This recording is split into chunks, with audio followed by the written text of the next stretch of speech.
Quel est notre cadeau de Noël? Vous avez commencé à chouiner.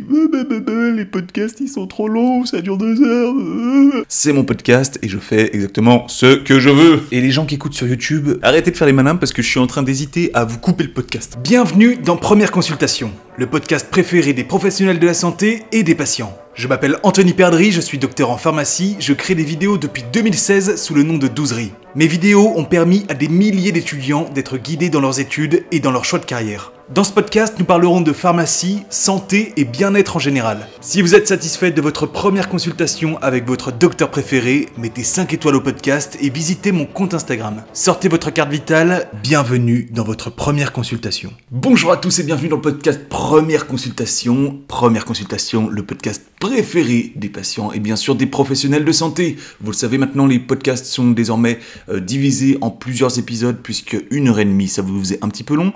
Donc bienvenue dans la 4e division du podcast numéro 7, dédié du coup à la partie un petit peu plus personnelle, aux échanges avec vous, aux questions que vous m'avez attribuées. On va en parler parce que ce format de podcast ne me convient pas exactement. Je vous ai écouté, vous avez voulu des podcasts un petit peu plus courts, donc je vous les fais, mais ça me va pas exactement.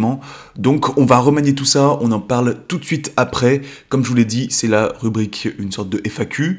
Voilà, donc j'ai relevé quelques questions, j'en ai relevé plus que d'habitude, vous le savez, habituellement je relevais 2-3 questions à la fin des podcasts.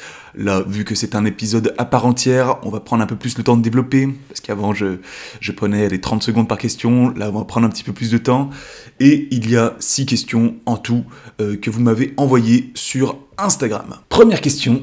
Pourquoi avoir fait un podcast? Alors, j'en ai un petit peu parlé dans le tout premier épisode où du coup j'introduisais un petit peu mon action sur Spotify et sur le podcast en général, mais je vais essayer de redétailler un petit peu ici. Alors déjà premièrement, c'est parce que moi, de mon côté tout à fait personnel, j'écoute énormément de podcasts. Voilà, c'est quelque chose qui me plaît énormément. J'écoute ça quand je fais la cuisine, quand je suis dans les transports, quand j'ai un peu de voiture à faire. C'est un média que je préfère maintenant aux vidéos. Et donc, pourquoi j'ai décidé de faire un podcast? Et tout simplement parce que déjà, j'avais plus beaucoup de temps dans ma vie pour faire des vidéos. Voilà, les vidéos, vous le savez, ça prend beaucoup de temps à la fois à régler la caméra, la lumière, le micro. Voilà, ça prend beaucoup trop de temps. J'ai pas beaucoup de temps, donc j'ai cherché un moyen de faire du contenu sur internet en gardant ma vie personnelle de mon côté. Donc j'ai décidé de faire quelque chose qui me prend beaucoup moins de temps, à savoir un podcast, puisque j'ai besoin de brancher mon micro, d'appuyer sur record, et du coup ça démarre. Donc ça me prend évidemment beaucoup moins de temps. Et puis, au-delà de... Moi, je suis quelqu'un j'ai besoin de création, en fait. J'ai besoin de créer des trucs. J'ai pas des trucs particulièrement intéressants à dire, bien que vos retours me fassent particulièrement plaisir. Mais j'ai ce besoin de créer. Et puis, je sais que j'ai une façon de faire qui plaît aux gens. Mon succès sur Internet en témoigne. Je sais que j'ai cette capacité de créer du contenu, d'être pertinent dans mes analyses, d'être rigolo. Voilà, je sais que j'ai cette faculté qui me permet d'obtenir une audience de façon assez facile en fait. Et puis au-delà de ça, en fait, dans ma vie perso, je fais des vlogs que je distribue à mes amis au moment de mes voyages. Et puis, c'est des vidéos qu'ils apprécient énormément. Et même plus que les vidéos de ma chaîne YouTube, parce que j'ai cette spontanéité, j'ose des blagues que j'oserais pas sur ma chaîne YouTube, Douzerie. Voilà, c'est des vidéos vraiment spontanées, sans vraiment de montage, où je me cassais la tête comme sur Douzerie. C'est spontané, c'est drôle, et mes amis ont toujours beaucoup apprécié ces vlogs, donc je me suis dit... En fait, je vais arrêter mes vidéos sur Douzerie où je monte des vidéos, où je m'embête à faire des scripts pendant des heures, où tous les scripts sont calculés, tous les mots sont choisis, etc. C'est trop compliqué. Moi, je veux faire du spontané, je veux plus faire de montage, etc. Et donc, je me suis dit, le podcast, je crois que c'est la solution à tous les problèmes. Et donc, voilà. Donc, effectivement... J'ai fait un podcast de la façon la plus spontanée possible parce que c'est ce que j'aime bien. Il n'y a pas beaucoup de montage et je crois que justement c'est ce que vous appréciez. Au début, j'angoissais beaucoup sur mon éloquence, sur les blancs, les bégaiements, voilà, parce que j'ai pas non plus une éloquence exceptionnelle, même si on m'a fait un retour sur le fait que j'emploie plutôt un langage soutenu, ou correct, enfin je sais pas comment on dit, mais avec des mots qui vous interpellent parfois, parce que, bon, je suis pas Baudelaire non plus, mais vous avez compris. Et puis aussi, finalement, dernier argument, c'est que sur ma chaîne YouTube, j'avais commencé une rubrique qui s'appelait La Gazette.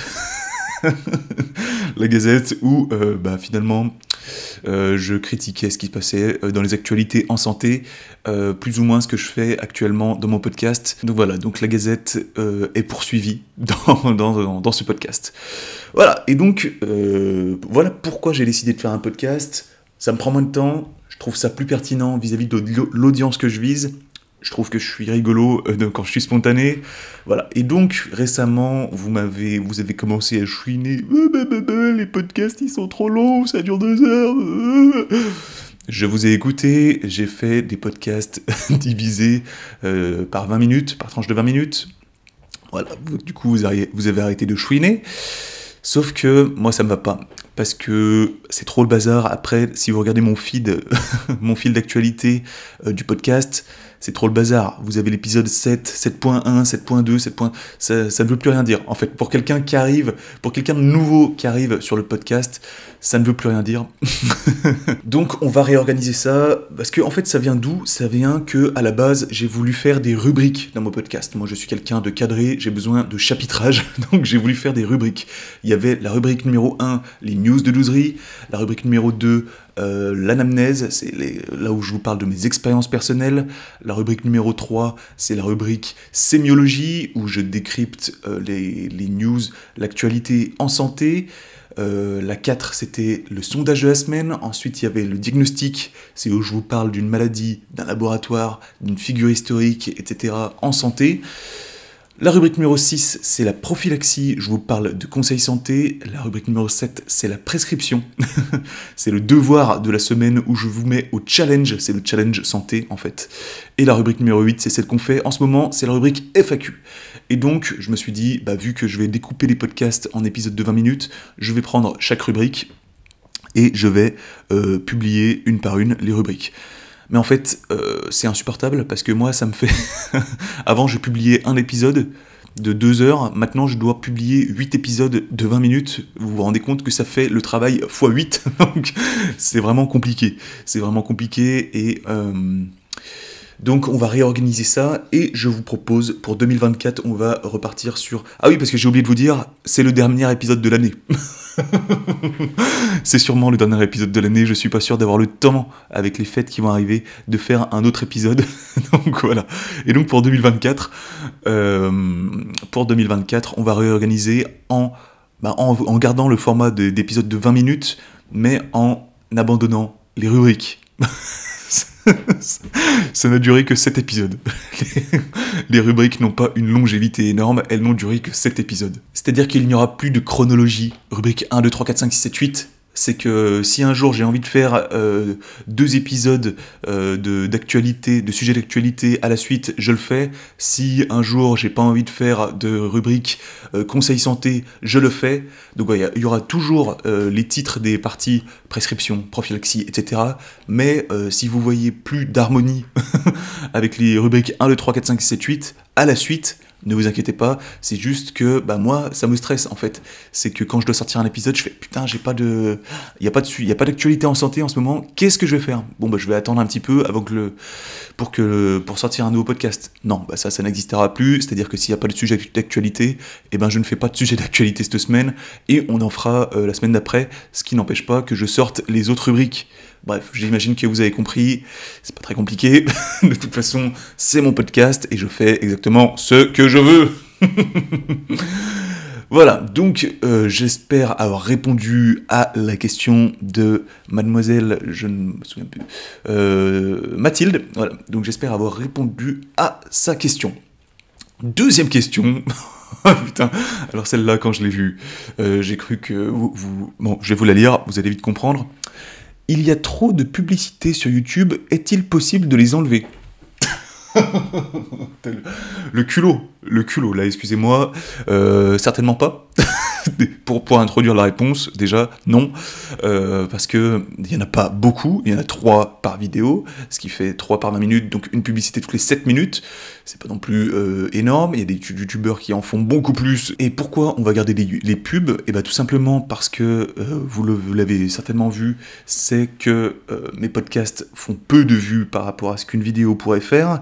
Moi ça m'embête pas spécialement de faire peu de vues, vu la qualité de mon audience désormais, qui est beaucoup plus pertinente que celle que j'avais auparavant, et aussi parce que, ça ne vous l'aura pas échappé, mes podcasts sont régulièrement démonétisés, vu les sujets qu'on aborde, si vous voulez, vu que je ne suis pas dans la trend générale, les podcasts sur YouTube sont régulièrement démonétisés, voilà.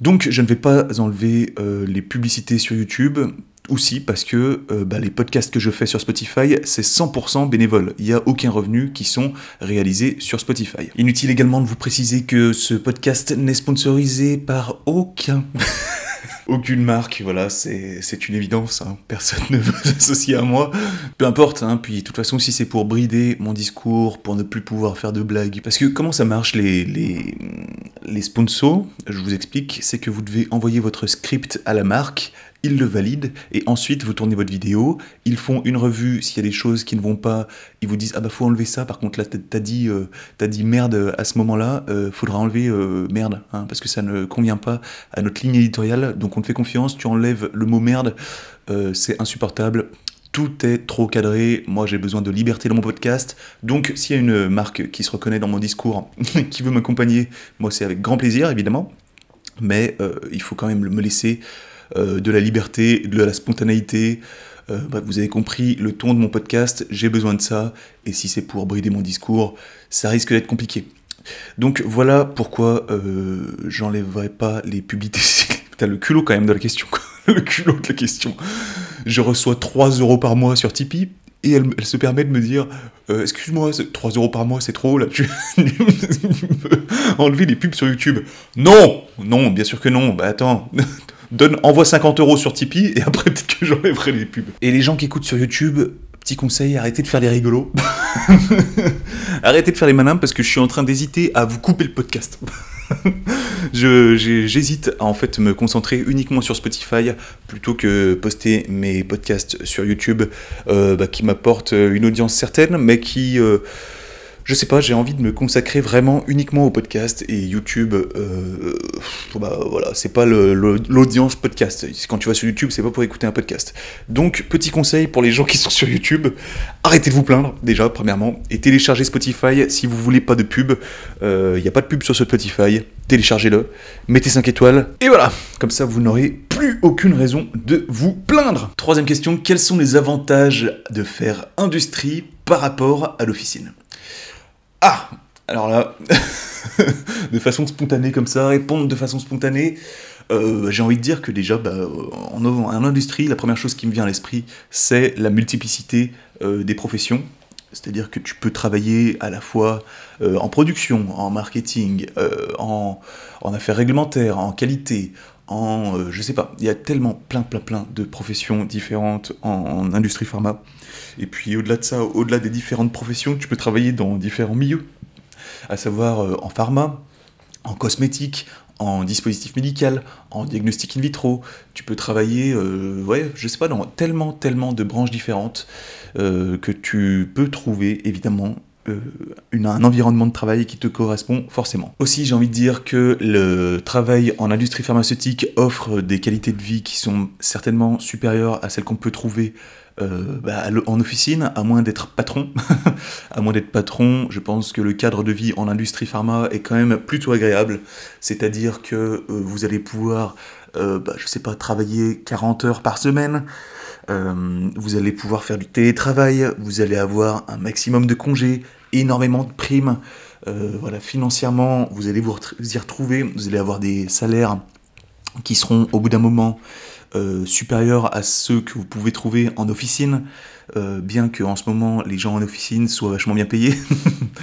Et c'est d'ailleurs pour ça qu'il y a plein de gens qui font la transition de l'industrie vers l'officine en ce moment.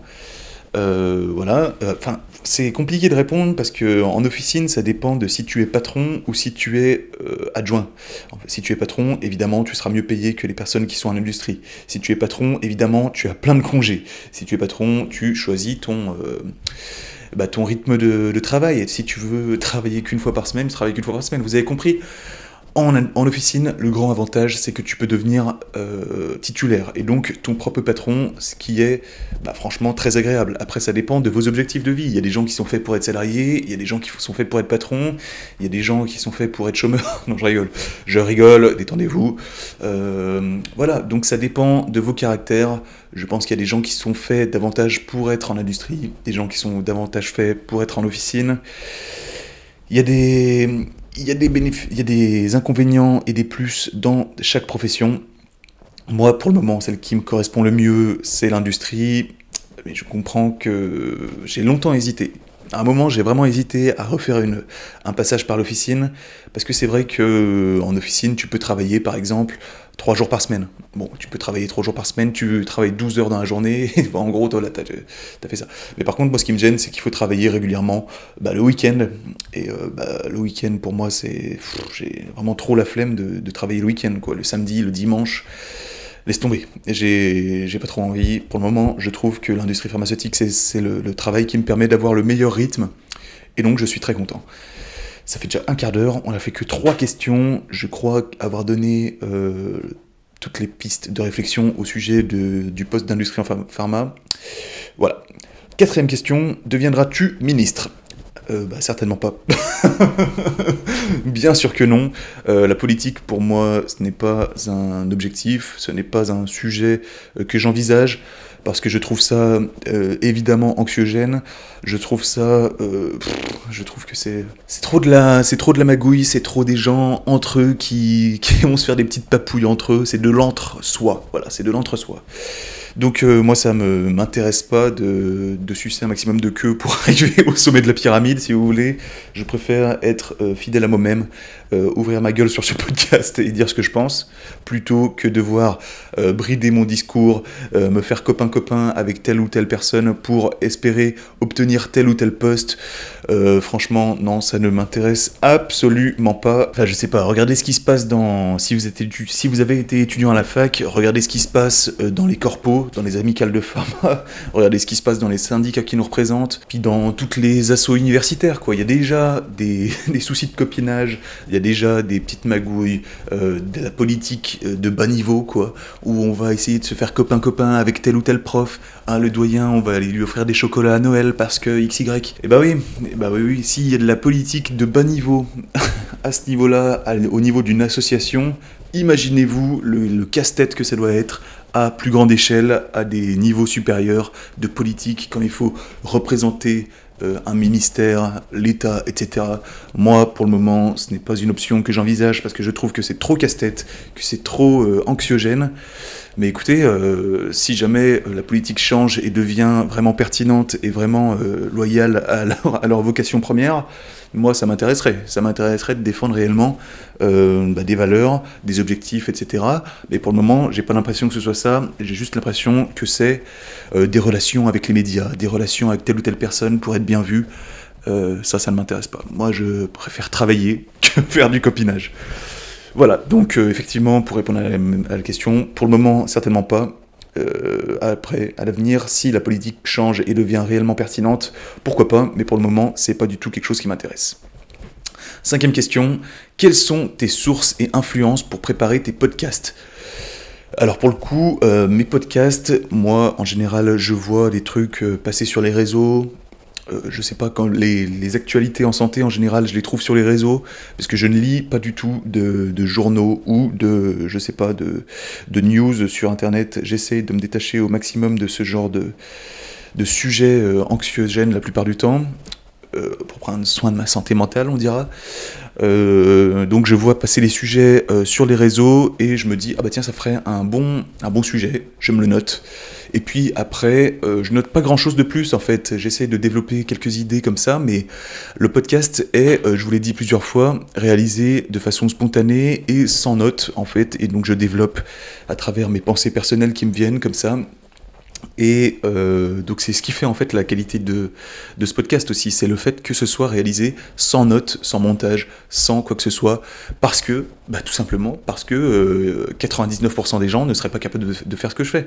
Et donc voilà, moi le podcast est réellement fait à 90% avec mes pensées personnelles et mes influences évidemment que j'ai eues auparavant, c'est-à-dire d'autres influenceurs que je regarde et qui m'ont permis de développer cette façon de penser, ou je sais pas, d'autres podcasts. Comme ça, je pense particulièrement à Eric Flagg. Je ne sais pas si vous connaissez ce podcast, mais c'est quelque chose que j'apprécie particulièrement. Je suis en train de regarder, là, j'ai ouvert mon Spotify pour voir les différentes podcasts que je suis. Il y a le podcast aussi Biomécanique, qui parle de sport, que j'apprécie beaucoup. En fait, c'est des podcasts en général de développement personnel pour parler. Il y a le podcast Sans Permission de Yomi et Oussama qui me fait rigoler aussi. Voilà, le podcast du Raptor qui s'appelle 10 000 pas, c'est quelque chose que j'apprécie énormément. En fait, c'est des podcasts qui sont orientés sur tout développement personnel et qui me permettent d'ouvrir ma façon de penser et de développer des pensées personnelles. Je ne recrache pas des pensées que j'ai vues dans tel ou tel média, tel ou tel journal. En fait, voilà, ces podcasts m'ont permis d'obtenir une façon de penser, d'éclairer ma façon de penser, et moi, ensuite, je retrace la mienne dans ce podcast. Voilà, c'est en fait mes influences viennent surtout de mes propres pensées. Voilà, je ne pourrais pas vous dire « Ah, j'ai vu telle ou telle façon de penser. Ah, j'ai dit ça dans ce podcast parce que je l'ai vu dans tel ou tel média. » Non, parce que ça, ce n'est pas la façon dont je prépare ce podcast, réellement. Le podcast est fait de façon spontanée, sans vraiment de notes. Voilà, il y a parfois des tirets pour pas que j'oublie des trucs. Quand je pense au sujet, je me dis ah oui, ce serait bien que je parle de ça, ça. Donc je me note 2-3 tirets comme ça, mais je vais pas écrire un script mot par mot. Ah oui, il faut que je dise ça après ça. Donc effectivement, il y a un côté un peu décousu, un peu désorganisé dans ce podcast, mais ça retraduit vraiment comme si vous étiez en face de moi au bar en train de boire un verre.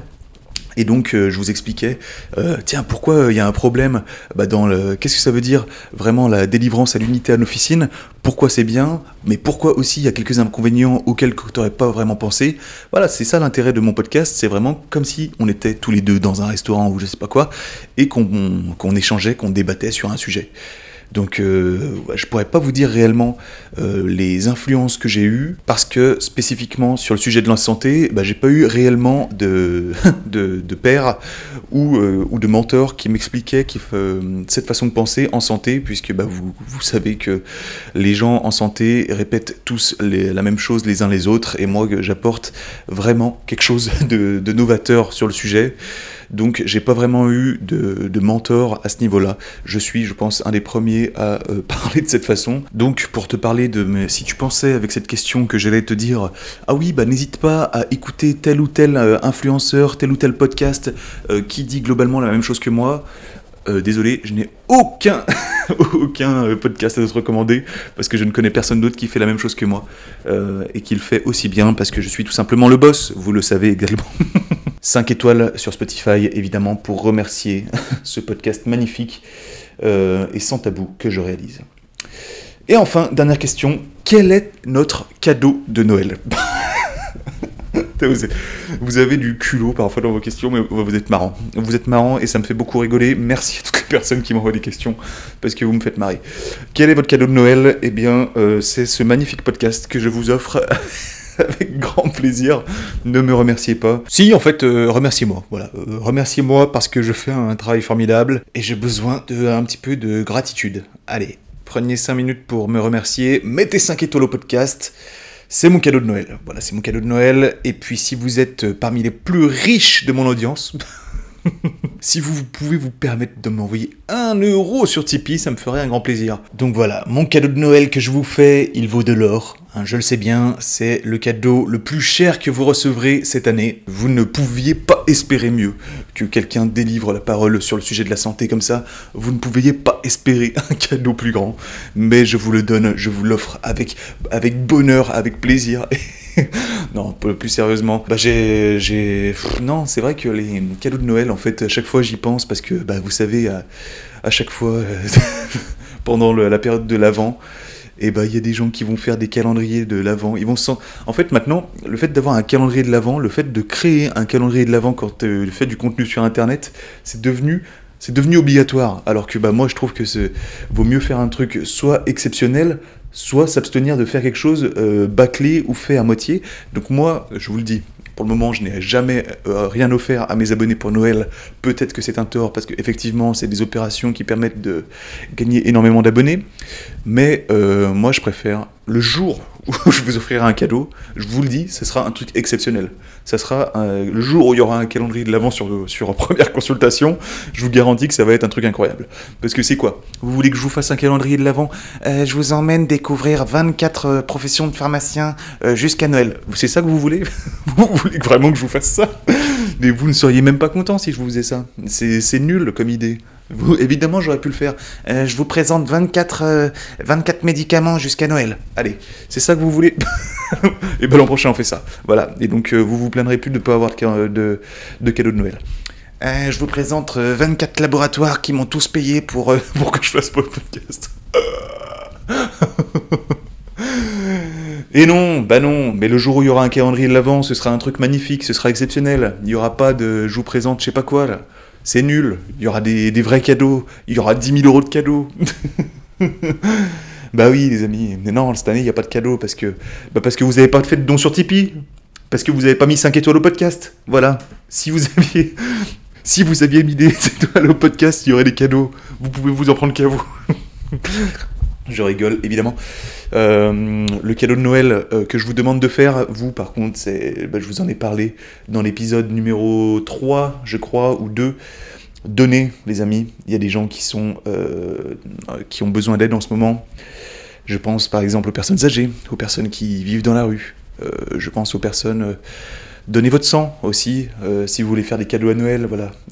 Faites quelque chose qui a vraiment du sens pour la société, pour la collectivité. Et c'est vraiment un cadeau magnifique que vous pouvez faire.